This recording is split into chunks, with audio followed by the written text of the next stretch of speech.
হেমায়েতুদ্দিন সোজা পেশায় ছিলাম শিক্ষকতা। 1920 সালের জুন মাসে একটু জোরে বলেন। অবসরে গেছি। তারপরে একটু ওই মানুষ বুড়ো হলে যা করে একটু ধর্ম করতে যাইয়ে একটু ইন্টারনেট ঘাটাঘাটি একটু জোরে বলেন। ইন্টারনেট একটু ওই দেখতে যাই অনেক সময় কিছু ভিডিও আমার ইন্টারনেটে আসলো, সেগুলো একটু মনোযোগ দিয়ে দেখতে লাগলাম যে কী ব্যাপার।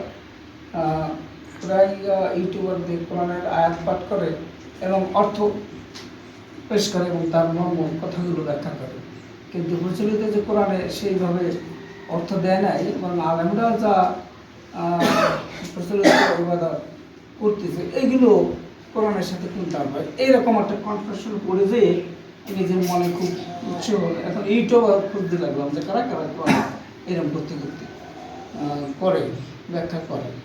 তখন আমার নিজের মধ্যে অনেক পরিবর্তন আসলো। প্রথম ইউটিউবটা পেয়েছিলাম হানিফ ভাইয়ের, তারপরে মুরুদ সাহেব, আরও বেশ কয়েকজন, অনেকেরই ইউটিউব। এই হিসেবে নিজেকে পরিবর্তন করার সিদ্ধান্ত নিয়ে এখন সম্পূর্ণভাবে চেষ্টা করি যাতে কোরআনের পথে ফিরে আসতে পারি।